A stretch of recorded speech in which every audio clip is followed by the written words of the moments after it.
আজকের ভিডিওতে আমি আপনাদের সামনে হাজির হয়েছি সেরা 5টি হরর মুভি নিয়ে। Number 5, pizza. তামিল কোনো হরর মুভি এই আমার প্রথম দেখা, এবং দেখেই আমি যে পরিমাণ শকড হয়েছিলাম তা বলার অপেক্ষা রাখে না। এত বেশি অসাধারণ মুভিটির মেকিং। মুভিটির কাহিনী হচ্ছে একটি পিৎজা ডেলিভারি ছেলেকে নিয়ে। সে একদিন এমন অবস্থার সম্মুখীন হয় যে তার পুরো জীবনটাই পাল্টে যায়।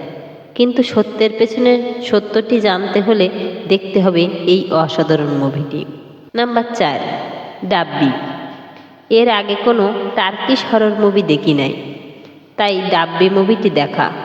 ডাব্বি হরর সিরিজের এটি হলো 4র্থ মুভি এবং সম্ভবত এটিই সেরা। Number 3, rake. পরিচালক জুমিবালা গোয়েরো। ফাউন্ড ভিডিও ফুটেজ নিয়ে এটি আমার সর্বপ্রথম দেখা কোনো হরর মুভি, এবং দেখেই যে কতবার আমি ভয়ে কেঁপে উঠেছি তার হিসাব নেই। মুভিটির সাউন্ড ইফেক্ট সত্যি অনেক ভয়ানক, যা শুনলেই পুরো শরীর ভয়ে হিম হয়ে আসবে। Number 2, drag me to hell. কোনো হরর মুভি দেখে আমি অসংখ্যবার কেঁপে উঠেছি সর্বপ্রথম এই মুভিটি দেখে। মুভিটির অসাধারণ সাউন্ড ইফেক্ট এবং লোমহর্ষক দৃশ্যগুলো দেখে আপনি ভয় পাবেন নিশ্চিত। Number 1, the exorcist. মুভিটিকে গণ্য করা হয় সর্বকালের সর্বশ্রেষ্ঠ হরর মুভি হিসাবে। আমি যখন মুভিটি প্রথম দেখি তখনই উপলব্ধি করেছিলাম এটি কেন all time best classic horror movie.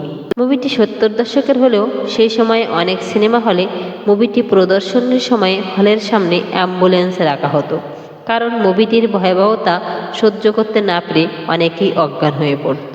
কাহিনী একটি অশুভ অশরীরী আত্মা একটি কিশোরী মেয়ের উপর ভর করে।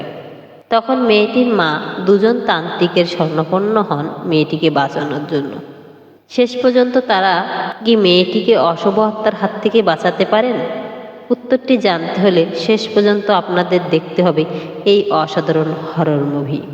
এই 5টি মুভির ভিতরে আপনার সবচেয়ে কোন মুভিটি ভালো লাগলো কমেন্ট করে নিশ্চয়ই জানাবেন। ধন্যবাদ সকলকে।